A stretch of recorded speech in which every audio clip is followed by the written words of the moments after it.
Cahier, stylo, le thé, c'est parti. Bonjour et bienvenue dans Play, Pause, Cut, le podcast qui vous emmène en salle de montage. Je m'appelle Yasmina Jaffry et j'ai envie de vous faire découvrir mon métier à travers le témoignage de celles et ceux qui le font.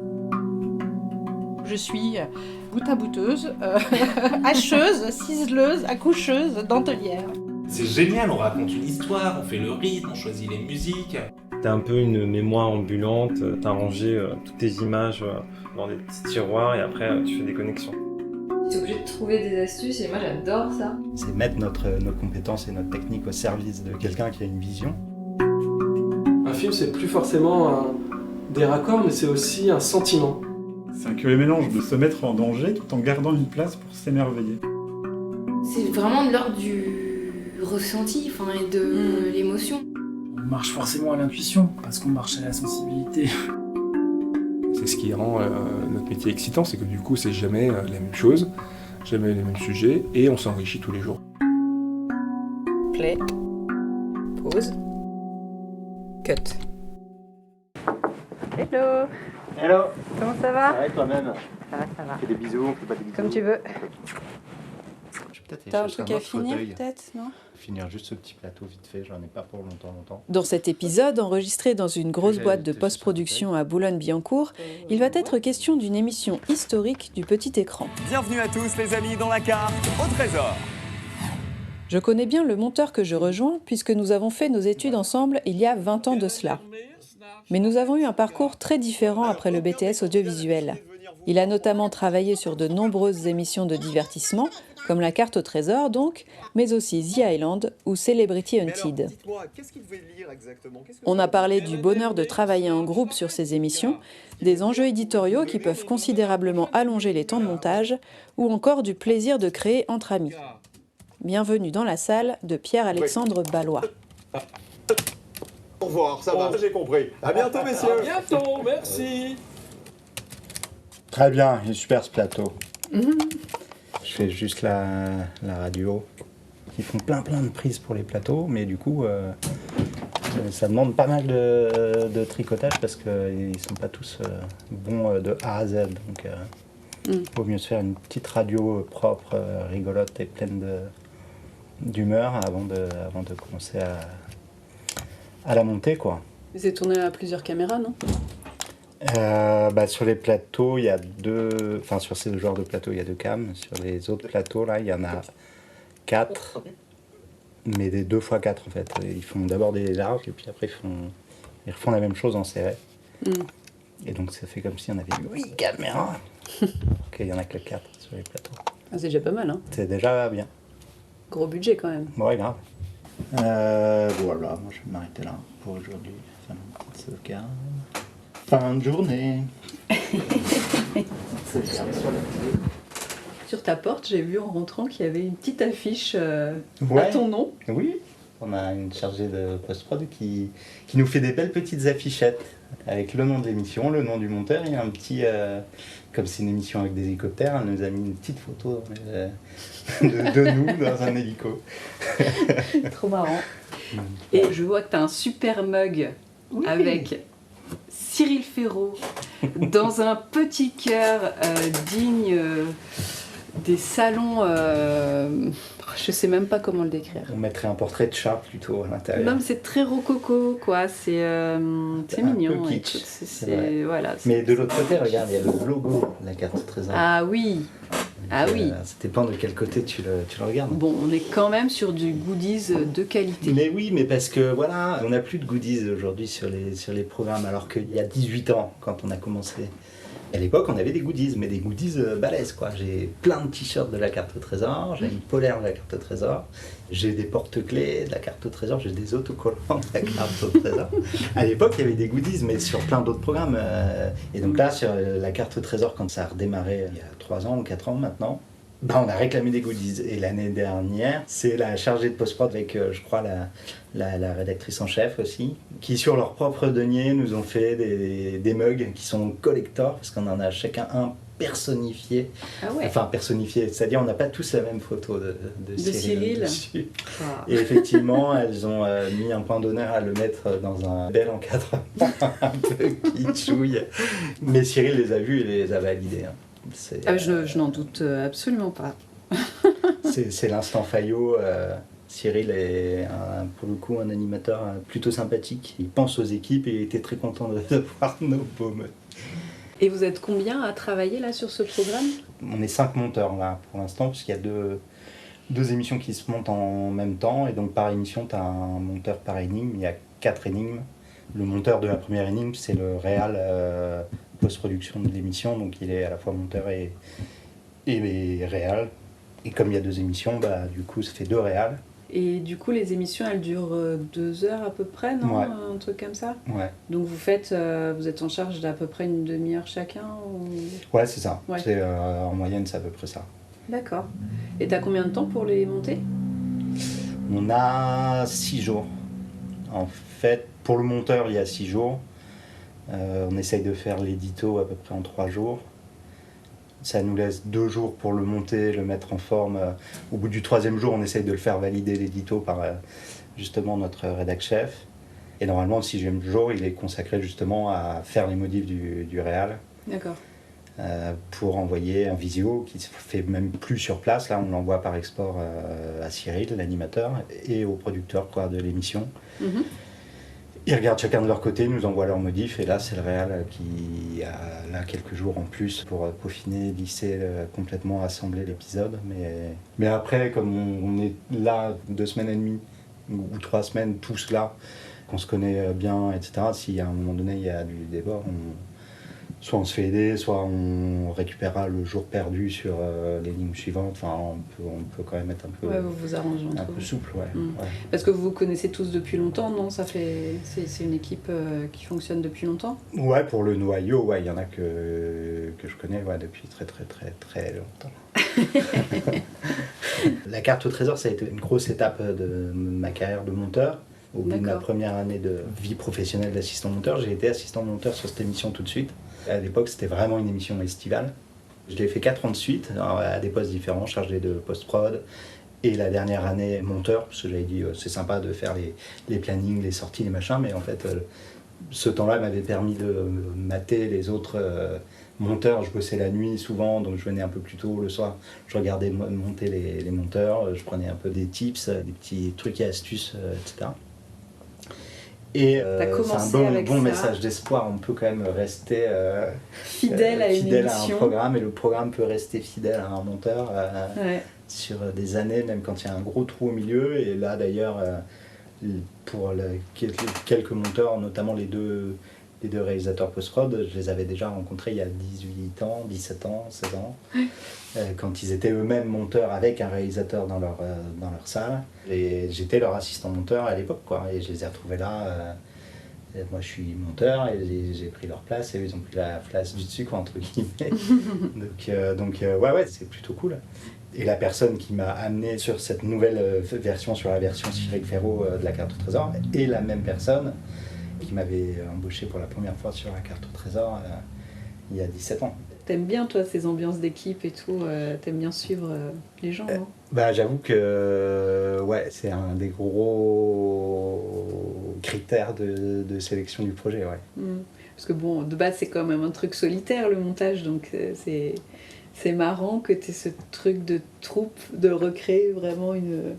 Mais en fait, c'est surtout que c'est trop solitaire. En fait, le montage est de plus en plus sur les gros programmes de flux, les trucs, les quotidiennes, les machins. Le monteur est souvent livré à lui-même, que ce soit pour l'édito ou la partie artistique, réalisation. Et j'ai envie de bosser avec au moins un réalisateur en salle. Ça, j'aimerais bien pour partager les idées sur le rythme, quel genre d'image mettre, à quel moment, etc. Parce que sinon, moi je fais mon truc, je fais un peu toujours le même. Donc quand tu bosses avec quelqu'un qui peut t'amener un autre regard, au moins tu t'enrichis, tu trouves des nouvelles visions d'un programme.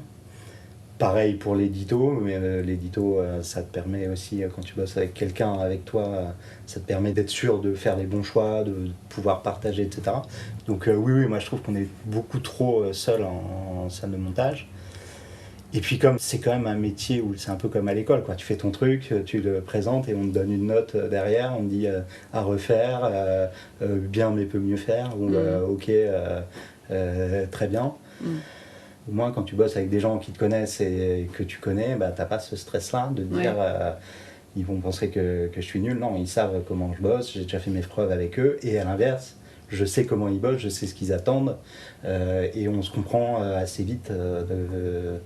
Donc c'est surtout ça que je cherche. Je cherche à travailler en confiance avec les gens. Après, si en plus, ça met de la bonne humeur et tout, ça, c'est le petit bonus. C'est le petit bonus, quoi. Non négligeable. Carrément, parce qu'on est tellement... ça, c'est plus pour le côté où on fait des heures et des heures, on fait des journées à rallonge, bon, de moins en moins quand même, l'expérience aidant. Mais ouais, du coup, quand on sort de sa salle, on peut rigoler un peu avec les copains. C'est pas plus mal. Oui, toi, tu as tendance à faire des grosses journées. C'est des programmes lourds quand même, c'est des délais serrés et des... En fait, c'est surtout que je fais souvent des programmes dont l'édito peut varier. Enfin, il n'y a pas une trame très... Là, par exemple, en ce moment, la carte au trésor, bon, bah, l'énigme, on la connaît, la question de base, on la connaît, on sait de où ils partent, on sait où ils sont censés arriver, mais par où ils vont passer et combien de temps ça va prendre et sur quels vont être les problèmes techniques, etc., on ne les connaît pas. Et donc, on part d'une matière... où là le montage va être obligatoire et hyper important parce qu'on ne fait pas que rentrer des plans dans des cases prévues à l'avance, quoi. Alors pour le plateau de début, oui, pour les explications de règles, oui, c'est complètement charté, on sait ce qu'on met à quel moment, mais tout ce qui va arriver derrière, on est obligé de se laisser porter par ce qui s'est vraiment passé. Et souvent je fais des programmes comme ça où il s'est passé des choses et maintenant il va falloir... les raconter, on sait où on veut aller, mais il va falloir tricoter pour que ce soit clair, compréhensible par le public, etc. Et du coup, forcément, ça peut amener à faire une journée à rallonge parce que 10 minutes de ce type de programme ne seront pas montées comme les 10 minutes d'un plateau. Et en fait, ça, les chargés de planning ne le prennent pas toujours en compte. D'accord. Et donc, qu'est-ce que tu fais comme programme en dehors de la carte au trésor ou qu'est-ce que tu as fait récemment dont tu aimerais bien parler? J'ai bossé l'année dernière beaucoup pour les plateformes, surtout pour Netflix et Amazon. C'est pas vraiment la même façon de bosser, en tout cas de valider, etc., qu'en télé. Mais ouais, pour Amazon, là, cet été, justement, je bossais sur Celebrity Hunted, une sorte de chasse à l'homme où les gars doivent échapper à des enquêteurs en se cachant un peu partout en France et les enquêteurs vont essayer de retrouver avec les moyens reproduits par la prod, mais qui sont des moyens qu'auraient des vrais policiers, d'écoute téléphonique, de géolocalisation, etc. Et typiquement, là, c'est un programme où tu as une matière, personne ne sait à l'avance, là, pour le coup, même avant le tournage, ce qui va se passer, quoi. Là, c'est complètement... Voilà, on filme les gars, ils courent, ils vont où ils veulent, et puis de l'autre côté, on filme des enquêteurs qui, en fonction des déductions qu'ils font, ils cherchent des trucs, mais tu sais pas. Hein. Et pour le spectateur, il faut arriver en montage à faire comprendre quelle est la stratégie des gars qui courent et quelles sont les découvertes des enquêteurs. Et forcément, les enquêteurs qui font des découvertes font pas forcément des découvertes par rapport à quelque chose qui vient de se passer maintenant, à l'instant T, pour tel fugitif qui court. Et donc là, c'est là où il y a un boulot de montage incroyable pour arriver à coller les deux idées ensemble alors qu'elles se déroulent à des moments complètement différents, mais tout en essayant de garder une crédibilité parce que d'un côté, le spectateur, si on lui raconte un truc trop tard, il ne se souviendra plus, il va se dire mais qu'est-ce que c'est, de quoi on me parle?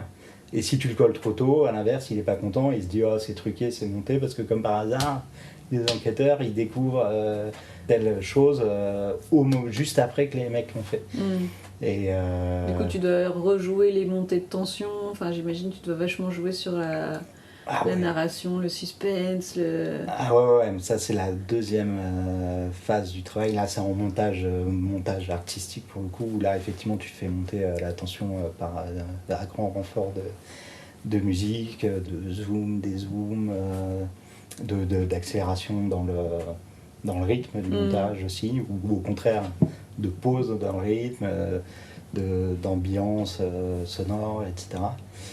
Et ça, c'est la phase la plus marrante, mais qui est la plus courte, parce qu'en fait, justement, la matière est tellement dense que en fait, c'est la partie édito qui prend le pas sur tout ce travail. En fait, on passe beaucoup plus de temps à essayer de savoir ce qui est intéressant à jouer et dans quel ordre le jouer pour que ça fasse un bon ping-pong entre les enquêteurs et les fugitifs.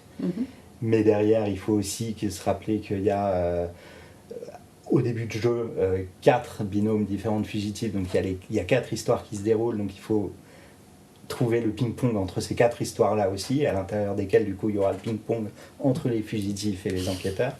Et donc voilà, c'est un travail en cascade qui est hyper... T'as plusieurs couches de récits à mêler. Exactement. Est-ce que tu peux nous parler un peu de ton parcours ? Dans les grandes lignes. Du début de ce que tu partir veux. De quand? Tu pars de où tu veux. Ah ouais, c'est pas simple ça. Bah déjà, nous on s'est rencontrés il y a 20 ans, tout pile. Donc ça c'était en 2002. Et moi j'ai refait une année après de fac. Et donc j'ai commencé l'année suivante, donc 2005. Ouais, t'avais fait fac cinéma? Ouais, moi je m'étais inscrit surtout pour...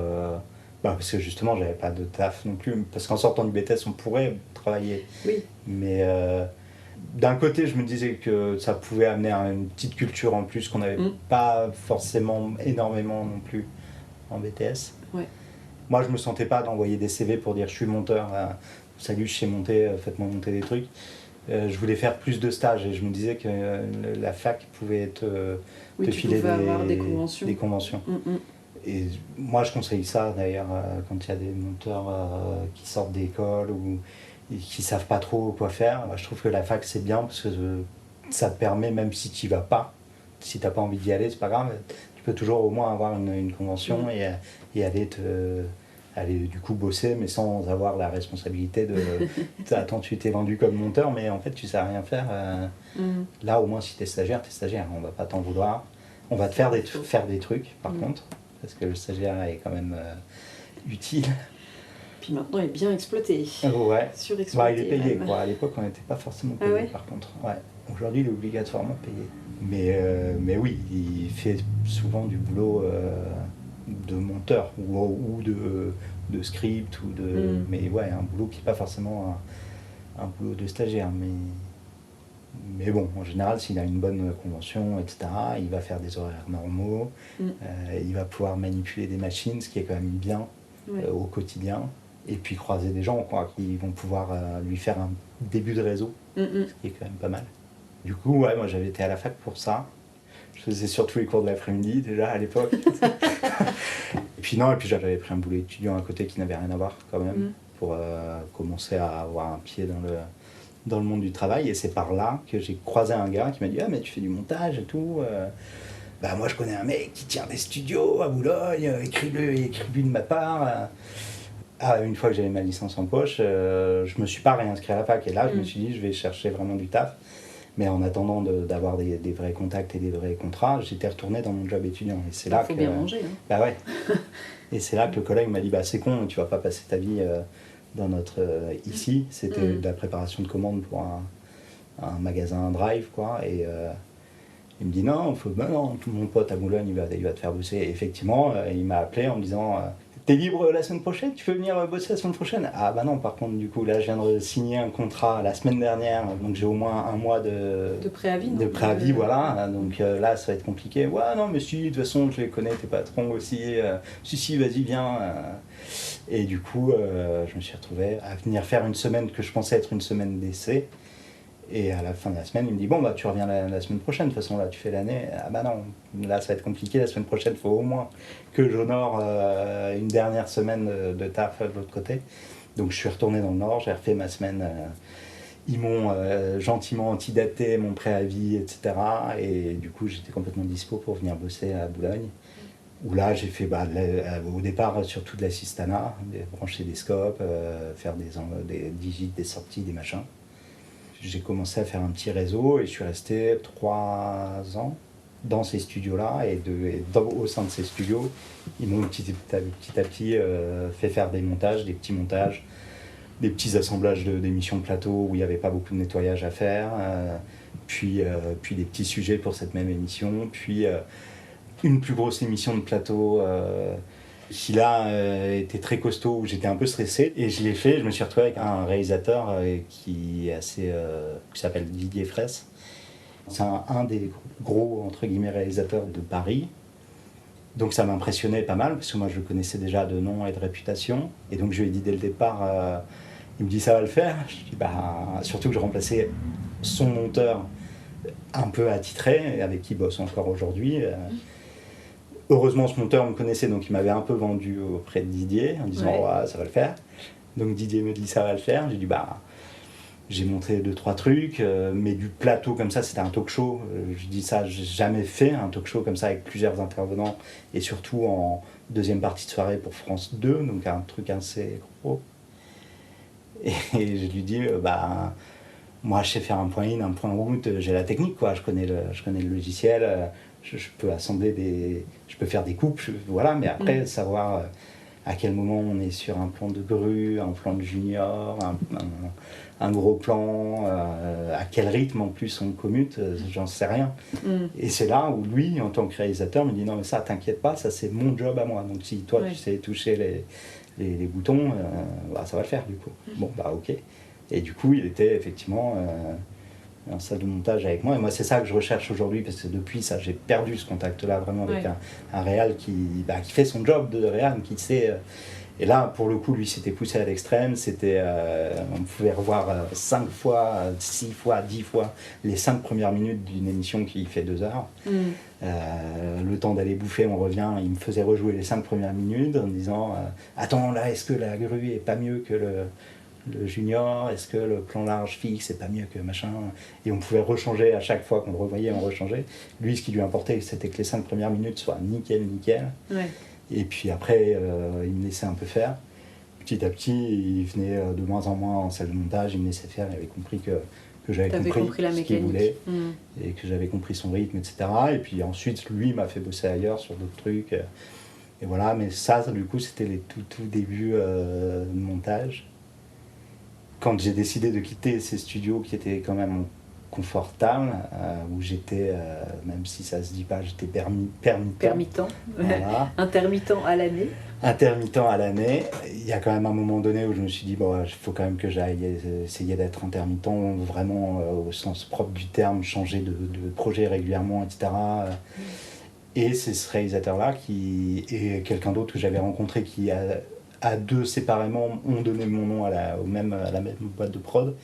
Et je me suis retrouvé à monter une émission de plateau de médias pour France 5. Ça m'a bien mis le pied à l'étrier en tant qu'intermittent, où là tu fais pas des semaines complètes, où tu bosses 2 jours par-ci, 2 jours par-là, ça te dégage du temps pour aller bosser ailleurs.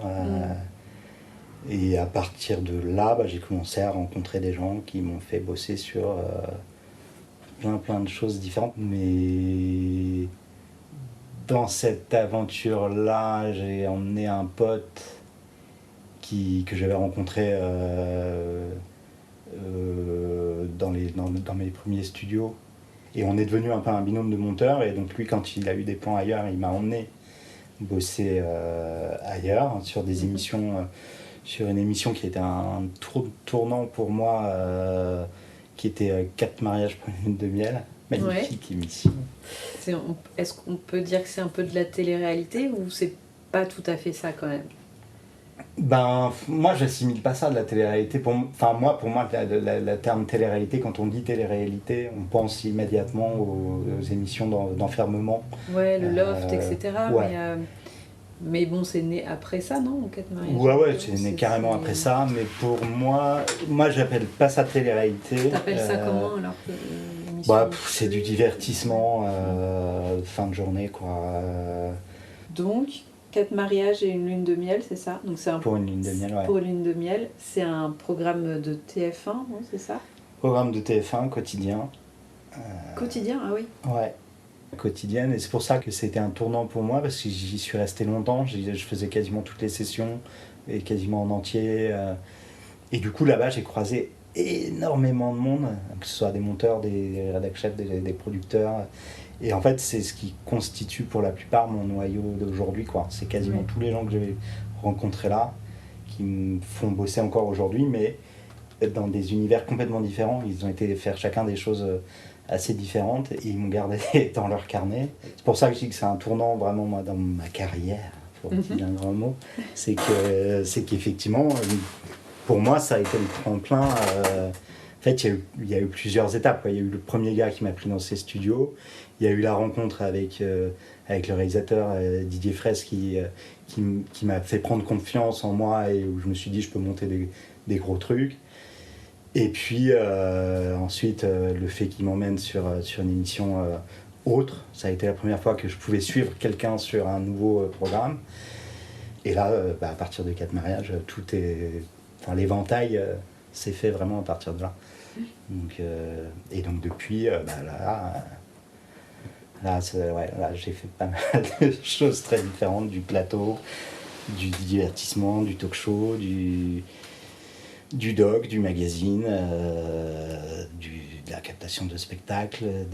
Qu'est-ce que tu aimerais faire à l'avenir? Parce que là, du coup, tu fais plein de choses, mais est-ce que tu as des envies particulières? J'avais une grosse envie de faire du documentaire pour faire des choses sérieuses. En fait, à un moment donné, j'avais fait trop de divertissement.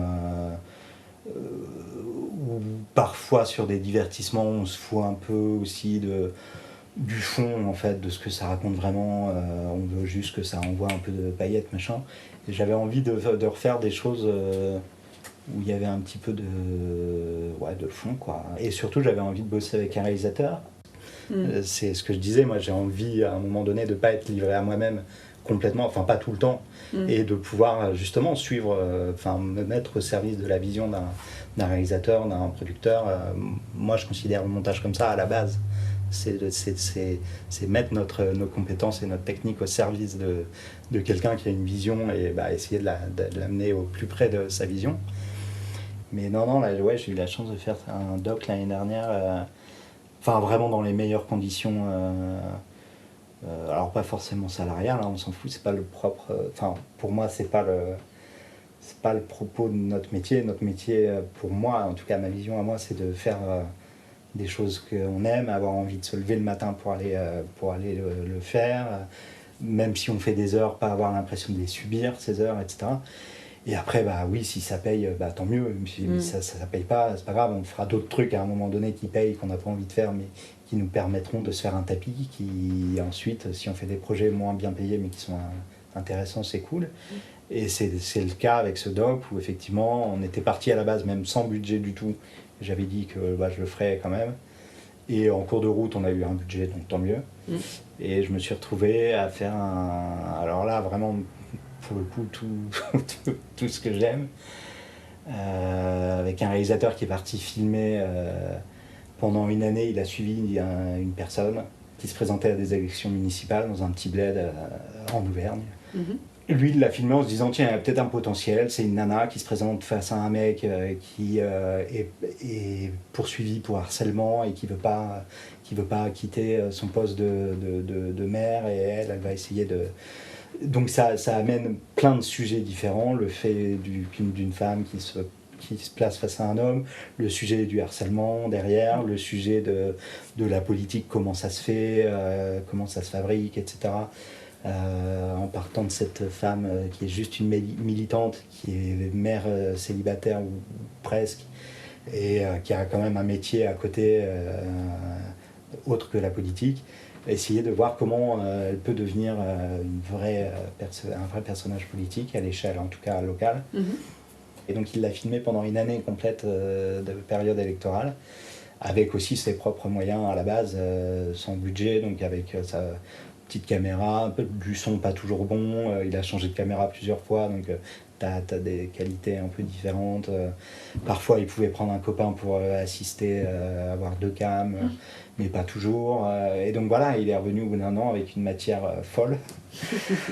en se disant putain, ouais, j'ai réussi à filmer plein de trucs super, ouais, il y a vraiment un film à faire, quoi, qu'est-ce que j'en fais? Et du coup, pour le vendre, lui, il a fait un dossier, donc il a quand même fait une première structure sur papier dans sa tête, des séquences qu'il pensait fortes et intéressantes pour faire une narration un peu évolutive, etc. Et puis il m'a proposé de le monter, parce qu'on avait monté un documentaire ensemble 1 an ou 2 avant, mais beaucoup plus facile entre guillemets, parce que c'était sur base d'archives, etc. Mais là, non, là, il dit voilà, j'ai filmé tout ça, tout en séquence, je veux le raconter comme ça. Est-ce que ça te botte? Est-ce que tu as du temps? Est-ce qu'on peut le faire? Et ouais, carrément, parce que là, du coup, ça réunit toutes mes envies du moment, c'est-à-dire de l'édito pur. Là, tu as une matière, il faut la bidouiller pour en faire quelque chose d'intéressant, sur la base d'un squelette, qui est le dossier de vente du réal, mais qui, voilà, dans son dossier, il y a des séquences. Mais après, quand tu montes les séquences, elle raconte parfois autre chose, ou ce qu'on voulait raconter tient pas, donc peut-être la séquence va attraper, mais du coup, il faut aller en chercher une autre qui n'était pas prévue. Mais comme on a une matière sur 1 an complet, on a forcément une autre séquence quelque part qui voudra peut-être raconter ce qu'on avait envie de raconter avec celle-ci. Donc là, il y a une matière de dingue à modeler. Et mon autre envie, c'était de bosser avec quelqu'un en salle. Et là, on était en permanence à 2, à raconter vraiment les choses, en essayant en plus de ne pas utiliser de voix off, donc tout se raconte tout seul. Et donc là, on a bossé ensemble sur l'édito et sur la réal derrière aussi. Le gars suivait la réal, à savoir à choisir chaque plan ensemble, à choisir chaque musique aussi. On avait la chance en plus. C'est une bande de copains, et dans la bande de copains, il y a un compositeur à qui ils ont proposé de faire la musique, qui a accepté, alors qui était sur place, parce que là aussi, pour le coup, j'ai été délocalisé, j'ai été bosser là-bas dans cette petite boîte de prod, en l'occurrence à Saint-Étienne. Mais du coup, pour moi, c'est hyper cool, parce que tu as tout sous la main. Comme on n'est pas vraiment tenu par une paye, un budget à respecter, machin, du coup, on peut s'arranger un peu comme on veut dans les plannings, Donc on bossait en détente complète, sans pression. Et du coup, ça permet d'être beaucoup plus créatif aussi. Et au final, le film, moi, il me plaît. Le réalisateur, ça lui plaît beaucoup. Moi, j'ai même pas vu la version étalonnée et avec les vraies musiques. J'ai bossé avec des maquettes, mais ils ont recomposé derrière et ils ont posé en mon absence. Donc moi, j'ai pas vu le film fini. Il m'a dit non, mais je veux pas t'envoyer un export pourri que tu vas regarder sur ton portable. Donc tu viendras le voir en projection dans la ville de la nana qu'on suivait. Ouais. Mais ça, voilà, moi pour le coup, c'est le dernier projet qui m'a vraiment accroché, qui m'a vraiment plu et qui m'a, pour l'instant, rassasié, quoi. J'ai fait ça, je suis content, quoi. Et du coup, c'est une diffusion, il y a une diffusion télé ou ça va être diffusion, locale en télé là-bas. D'accord. C'est comme ça qu'on a eu du budget, c'est parce qu'à un moment donné, il y a une chaîne locale qui s'est dit oui, ça nous intéresse, on vous donne un peu de sous. Donc c'est diffusé sur la chaîne locale lyonnaise. Ils essaieront de l'inscrire dans des festivals. Normalement, il devrait avoir une petite vie de festival. J'ai trop envie de le voir. Mais moi j'ai trop envie de le montrer, j'ai trop hâte de le montrer. Ouais. C'est vraiment, alors peut-être ça va pas parler aux gens, hein. Peut-être qu'on est resté dans un entre-soi et qu'on a kiffé et que les gens vont rien comprendre, tu vois. La personne qui est dans le film l'a vu, elle flippait un peu et finalement elle est hyper satisfaite. Elle est à l'antenne pendant tout le film, donc forcément il y avait de quoi flipper. Au final, non, elle est hyper contente. Trop bien. Les peu de personnes qui l'ont vu pour l'instant trouvent ça bien, mais c'est des gens de notre entourage propre, enfin de l'entourage du réalisateur surtout, donc qui savent aussi un peu, connaissent son esprit torturé. Donc voilà, ils comprennent où il veut aller. Après, j'ai envie de dire, t'as fait ce que t'avais à faire, maintenant ça t'appartient plus, quoi. Mais ouais. Et puis pour une fois, on fait un vrai film d'auteur, entre guillemets. Enfin voilà, au ciné, les réalisateurs en tout cas qui se sont fait un nom, etc. À un moment donné, ils amènent leur vision, leur... En télé, on peut jamais le faire. Enfin, en tout cas, moi sur les programmes sur lesquels je bosse, on fait que des trucs ultra chartés, ultra codifiés. On dépasse rarement du cadre, on n'arrive jamais à... Faut rentrer dans la ligne édito du programme. Ouais, édito et artistique. Là, pour une fois, j'ai participé à un truc où on a vraiment pu faire ce qu'on avait envie de faire de A à Z. Donc pour une fois, on sera vraiment jugé entre guillemets sur un truc dont on est fier, qui vient vraiment de nous. On pourra pas dire ouais mais ça c'est parce que on m'a obligé de le faire. Non, là on filme notre. Moi j'aime bien bosser comme ça. Là j'étais avec un réalisateur qui avait une vision et je l'ai aidé à amener sa vision au point où il voulait aller. Et c'est cool, même si on a débattu, il y a des moments où moi j'étais pas forcément d'accord. Moi je suis beaucoup comme ça en salle de montage. C'est peut-être pour ça que je bosse tout seul. C'est parce que quand on met quelqu'un, moi j'aime bien discuter, proposer autre chose, même quand je sais là que c'est intéressant. Voilà. Même parfois quand je sais que l'idée qui a déjà été proposée est la bonne, j'aime bien en amener une autre pour être sûr, pour pouvoir aussi argumenter après quand on me dira oui mais pourquoi vous n'avez pas fait ça, parce qu'on y a quand même réfléchi, machin et tout. Et donc là, avec ce réalisateur-là, on a débattu pas mal de fois. Et parfois, il y a des moments où je n'étais pas forcément d'accord avec ce qu'il proposait. Mais moi, ma vision, c'est que quoi qu'il arrive, au final, ce sera son choix à lui. Parce que moi, mon but, c'est d'amener le réal ou l'auteur ou le journaliste à ce qu'il a voulu faire à la base, quoi. Donc non, c'est cool. Donc à la question, qu'est-ce que tu veux faire maintenant, rebosser avec ce gars sur autre chose, faire des cartes au trésor parce que ça c'est cool et on m'emmerde pas. Ou alors changer de métier. Changer de métier carrément? Ouais. C'est vrai, tu penses? Ouais, on y pense toujours un peu, ouais, de toute façon, depuis combien on a dit tout à l'heure, 18 ans, 17 ans, 2005, on est en 2022. Oui, il n'y a pas une année qui se passe sans se dire pourquoi, est-ce qu'on pourrait pas faire autre chose. Enfin, c'est surtout l'idée de bosser ailleurs, en fait, d'aller de quitter Paris. Quitter Paris, quoi. Mais peut-être que justement, on va peut-être bientôt pouvoir quitter Paris tout en qu'on peut garder dans le même métier, quoi. Ouais. En bossant à distance. Mais le problème de bosser à distance, c'est que tu bosses plus avec les copains, du coup. Donc tu te retrouves à nouveau tout seul devant ton ordi. C'est un autre dilemme. Ouais. Bon, à suivre alors. Ouais, carrément. Bon, c'était cool. Bah ouais. Et cut alors. Bah voilà, cut. Merci. Merci à toi. Les post-cuts, c'est terminé pour aujourd'hui. Je compte sur vous pour liker, partager, commenter et vous abonner. Vous pouvez aussi me soutenir financièrement via ma page Patreon sur laquelle je vous raconte les coulisses de fabrication du podcast et plein d'autres choses autour du montage. On se retrouve ici dans 15 jours pour un nouvel épisode et sur les réseaux sociaux pour tout le reste. À bientôt!